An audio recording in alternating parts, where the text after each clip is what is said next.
This morning, we continue our series on the Song of Songs and Song of Solomon, chapter 4, verses 8 to 12. If you'd like to follow along with the Bible, there's a Bible in the seat in front of you. Song of Solomon, chapter 4, 8 through 12. Come with me from Lebanon, my bride. Come with me from Lebanon. Depart from the peak of Amana, from the peak of Senir and Hermon, from the dens of lions, from the mountains of leopards. You have captivated my heart, my sister, my bride. You have captivated my heart with one glance of your eyes, with one jewel of your necklace. How beautiful is your love, my sister, my bride. How much better is your love than wine, and the fragrance of your oils than any spice. Your lips drip nectar, my bride, honey and milk under your tongue. The fragrance of your garments is like fragrance of Lebanon. A garden locked is my sister, my bride, a spring locked, a fountain sealed. Let's pray.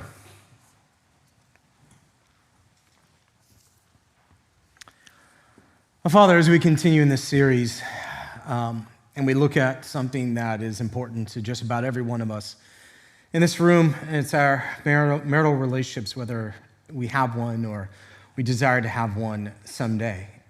We always invite your spirit of wisdom to open our eyes and to see the good that you've given to us. That what you've given to us on this earth is grace, and it's joy, and it's for us if we so choose it. And that you would take all the things that maybe has been distorted and corrupted, and that you would redeem it, and to give us the best version of what it means to date, what it means to have a wedding, what the wedding night means, and what marriage is supposed to mean for all of us. We ask for a perfect and redeemed version of all of that as we continue in your word. Amen. All right, so we are continuing in our Song of Solomon series, and where we are actually in the book of Song of Solomon is their wedding night. It's intimacy. It's going to be the start of their sexual relationship. But before we get there, it's good to remind us of what we've covered up to this point. And usually it's always a good reminder, like where are we in the book, and so we can get our bearings as we walk into the text. But actually, it really does matter as we talk about the wedding night and intimacy in a marital relationship. So where did they start? If you guys remember, they started at attraction, but this is a deeper kind of attraction. She was not only attracted to his looks, but she was attracted to his character. And he was attracted to her beauty, but it was a unique kind of beauty. It was a beauty that came out of her strength, and it was a beauty that came out of her servant's heart. And then they start courting, right? They go on their very first date, and on their very first date, he looks at her and sees like her dove eyes, and what he actually means by that is he sees the eyes that are committed to her. And then for her, it's not what she sees, it's how she feels around him. She just seems to make him feel safe and at home, and she likes this feeling when she is near him. But then we go on to courtship. And courtship is where we talked about kind of the long-term dating, which then went on into engagement. And there in this long-term dating and engagement, the one thing that we see are that there are obstacles. Obstacles are not bad.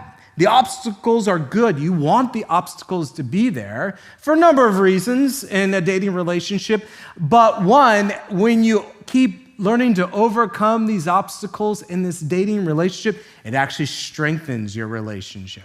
The other thing it does for you when it comes to an obstacle, it brings things out about the other person, good or bad, but it brings things out, things that you may need to know before you marry them, as you are trying to decide if this is the one for you. But then we come to the wedding day. That was last week, and basically what Solomon does is he throws a wedding parade to put on display all that he's going to give to her.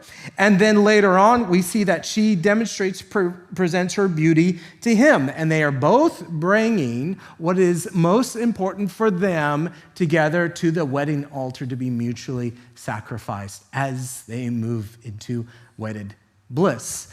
Those are great events. That's very familiar. We know typically that's how a dating relationship goes. But all of that is necessary for the moment we step into this particular text, for the moments their wedding night, sexual union, which is a kind of capstone. It is kind of the peak of their relationship up until now. Without all that, let's say they skipped all of those steps, what happens is sex becomes this throwaway experience. It's just part of hookup culture. It's just something you do out of your animalistic instincts. There is nothing built. There is nothing learned. There is nothing seen in one another. There are no commitments. There is no declaration of mutual sacrifice. It's just, I feel something, you feel something, so let's just go do it. And that was not God's original design for sex, for intimacy between a man and a woman. His original design is that sex express something true about them and their relationship. So that's how we're going to walk into this passage today as we continue on, and we come to what we call the wedding night. What we see here in Song of Solomon chapter 4, verse 8 is he says, "Come with me from Lebanon, my bride." So let's remember, where did we leave off last week? He had basically seen her beauty, right? And he is describing her beauty. Now, having just described her beauty, we think it's at the wedding ceremony. We're not quite sure. This is the part of the text where it gets a little confusing. Where are we? We know that we know there was attraction. We know that there was an initial date. We know there was courtship, and we know there's like a wedding ceremony.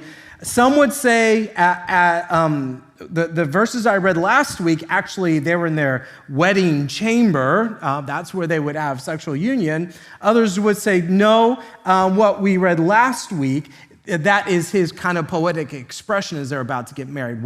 However we kind of divide this, what we do know here is in verse 8, Solomon has seen her beauty, and it is his instinct to say, "Come with me from Lebanon, my bride.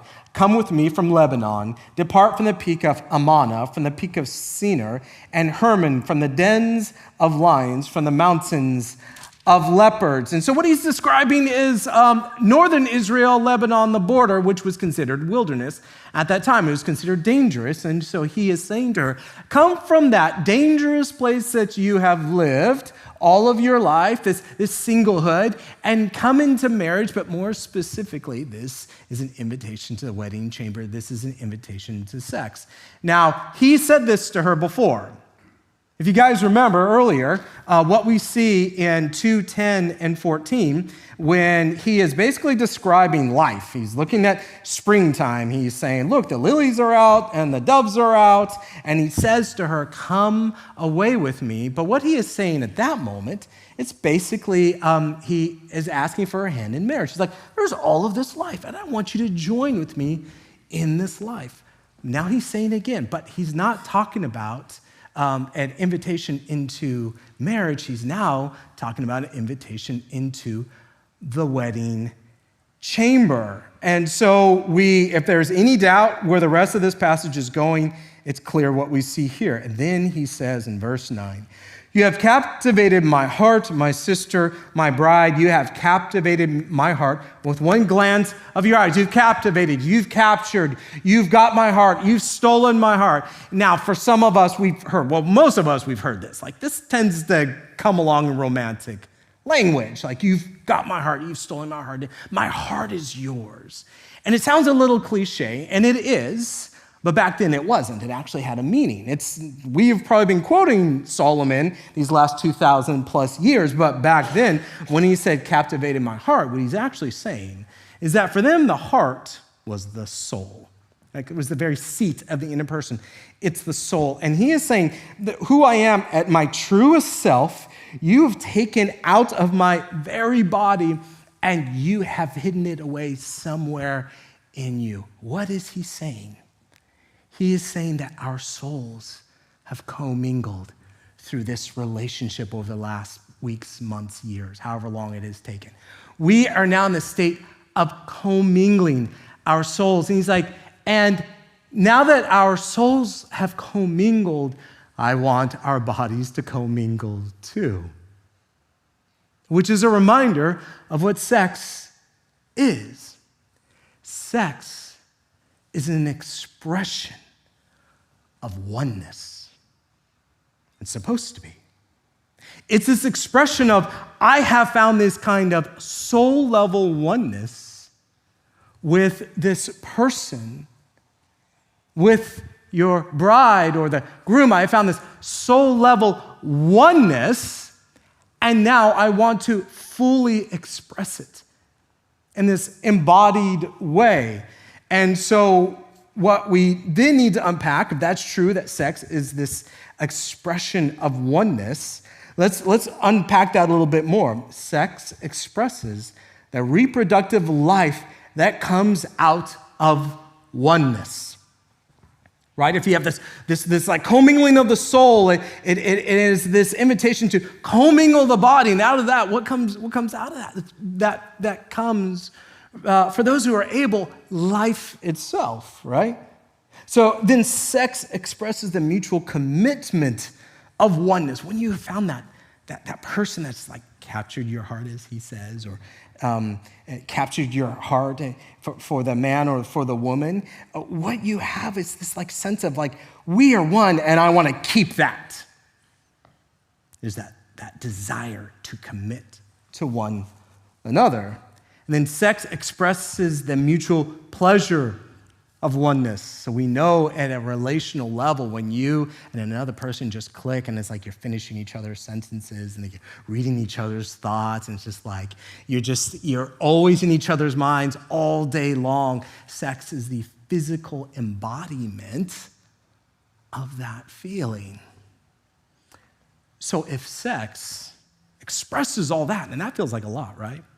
Sex expresses the ability to produce life. Sex expresses that desire to commit to another person. Sex expresses that mutual pleasure of coming together. If sex does all of that, then what would we say?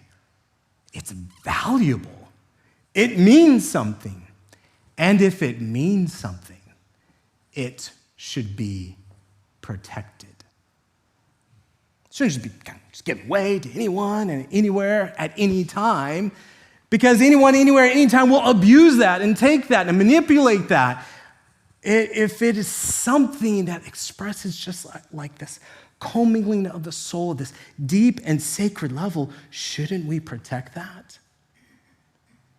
And in God's beautiful order in his creation, he wanted it to be protected, and that's why it's called the marriage covenant.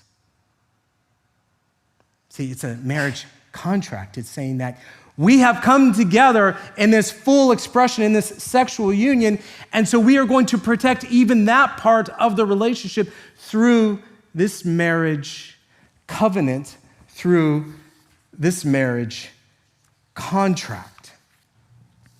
And so when we look at it in that way, and that sex is to be guarded through this marriage covenant, in this marriage contract, we continue to read, and let's drop down to verse 12. And what verse 12 says is, a garden locked is my sister, my bride, a spring locked, a fountain sealed. So, by the way, do you notice we're using similar language? You said captivated earlier, something that is locked away, and now we're saying a garden locked, a fountain locked. We're using similar language. Well, why are we using this similar language? Because what he's pointing out is, my bride, you have something that's not for everyone. So let's remember what anything locked means, what it's for. If you lock something up, you're immediately claiming the high value of whatever is in the vault. Right? That's the point. Like, you put something away, you lock it up, it's really important, and you don't want just anyone to get it. But you are also saying if something is locked up, people will take what's not theirs. If you left it open and it was valuable, what would someone do? They would come and they would just take it away. But the next thing is, you are sure that whatever is in there, if you don't lock it up, they will take it away and they will not care for it. They will misuse and abuse. So now, if you give your password away or a key away to someone, it's not going to just be anyone, right? Right? It's not going to be just anyone. So, who gets the key?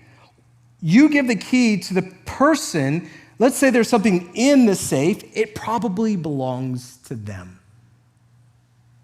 They probably have some relationship of what's locked away. Right? Who gets a combination to your safe? Your password to your investments, the pass key to your Instagram accounts. Not just anyone. You trust that the person that can get in that safe will greatly value and care for it. And so what he is saying is, I know that your sexuality is locked up and is only given to the one who's supposed to have it. And I know through our relationship and the wedding ceremony, I'm the guy. So there's a couple of takeaways here, especially to the singles in the room, but there's a couple of takeaways. The first thing is, you're not a value meal. You're not something that someone could get at a cheap price. Sexually, of course, but actually in every way. We'll save this for another conversation about relationships. But we are not supposed to take who we are and just give it away to anyone that asks. You are not a value meal. Your sexuality is deeply precious and sacred, and precious things are supposed to be protected under the binding love of marriage, that you share it with your spouse. With your spouse. So now we come to, he says, okay, a garden locked, my sister, my bride, is spring locked. He's painting this picture, and so there's a wall. The wall is the marriage covenant, and then beyond that wall, what do we see inside?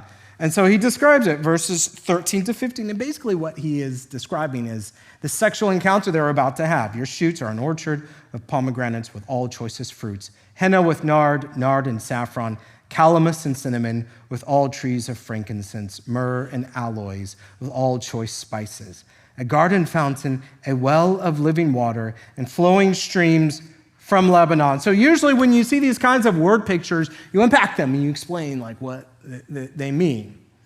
And for most of Song of Solomon, most of the word pictures mean something.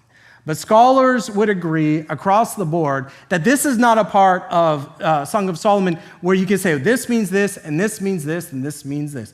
All that's basically being described is inside the walled garden is life itself. Like it's all this produce and vegetation is life itself. And he is about to enter, and they are about to come together in this space that it's life itself. Now, some pastors, just to be very transparent, and ones I really respect, like Tommy Nelson, will come to this part of the passage and they'll treat it basically like sex ed, right? They're gonna kind of walk singles like what your wedding night's supposed to look like. I ain't doing that. Like, I don't feel like that's my responsibility. I don't think that's appropriate in this space on a Sunday morning. There might be different environments and different places to do that. So we're not gonna do that. But I do think it is a good opportunity to give some general suggestions of how to understand a sexual relationship with your new spouse. And so a couple of things that I want to say. And if we're doing premarital counseling, this is similar, I would say something similar. First, if you're engaged or recently married, buy the book Celebration of Sex by Douglas Rosenau, Rosenau. Celebration of Sex by Douglas Rosenau. It's an amazing book. It's a great book. He's a Christian, and he gives a great presentation of what sex is supposed to look like. Second thing that I want to say, especially when you think about the wedding night, is sex is a relationship just like anything else, and you don't figure it out day one. Sometimes, like when you read Song of Solomon, or frankly, when you go see a movie, there's this sense like everything's just locked in and they've just figured it out day one. That is not true. You don't figure it out day one, and that's a joy.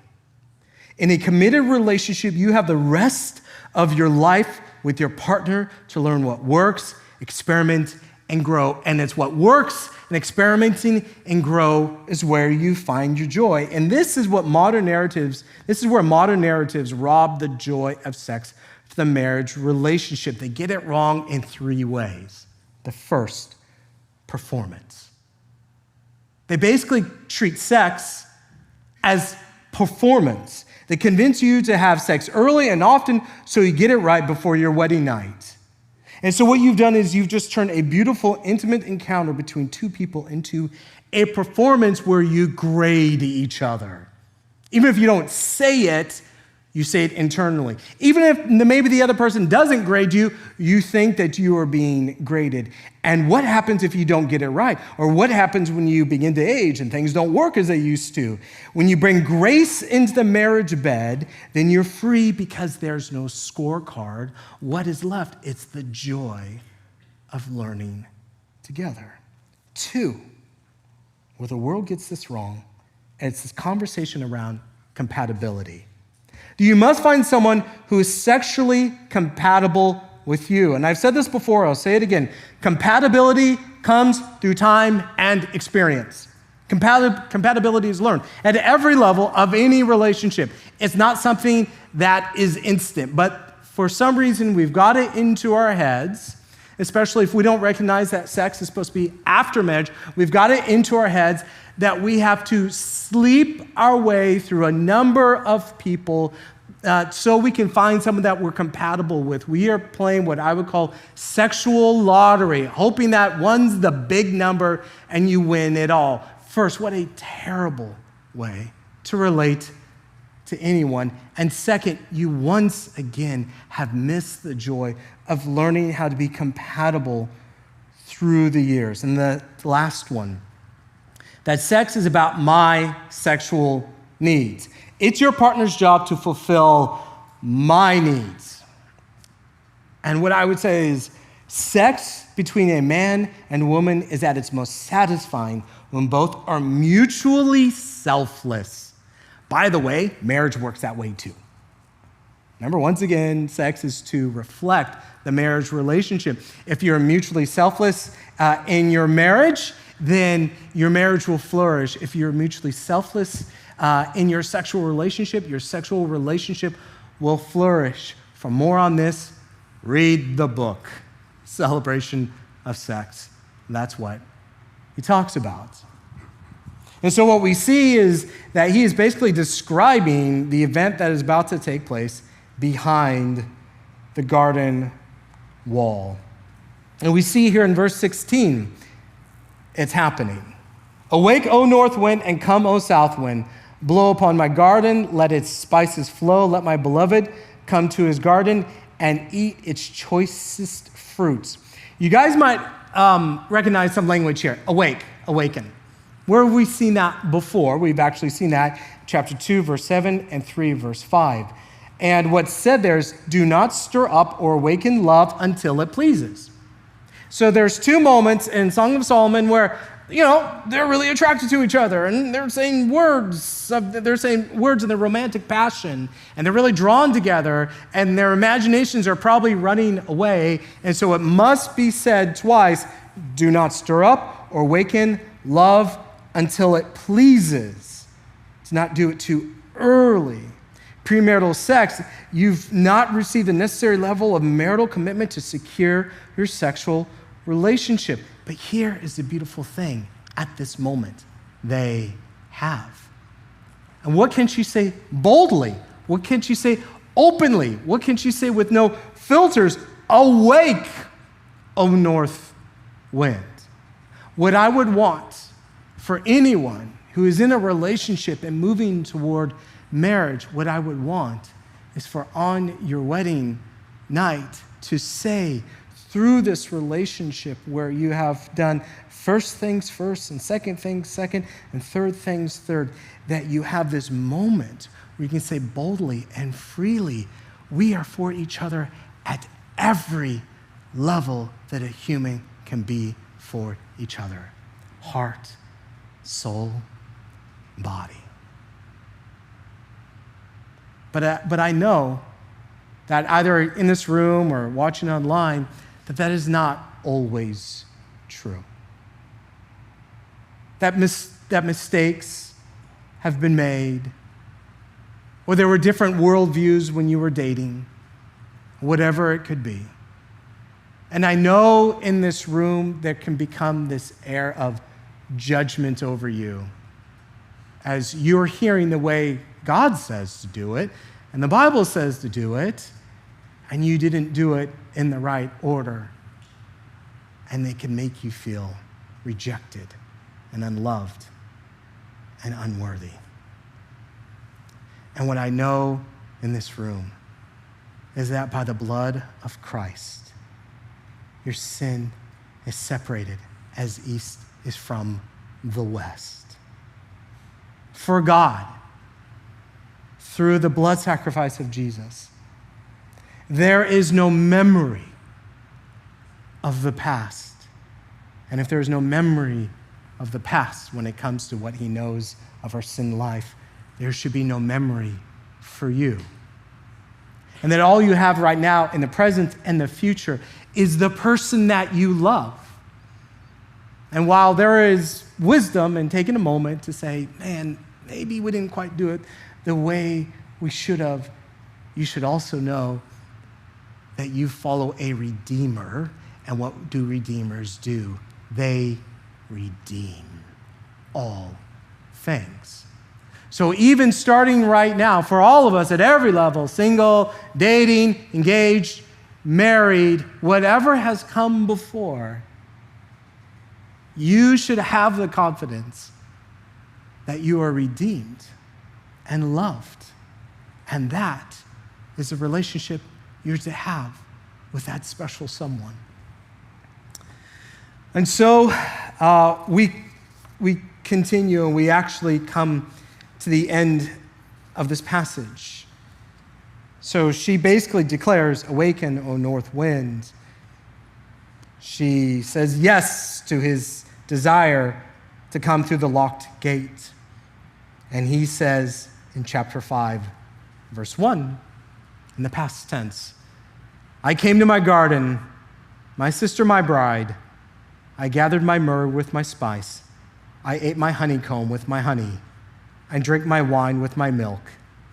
Eat, friends, drink, and be drunk with love." This time I'd like to invite the worship team forward as I pray.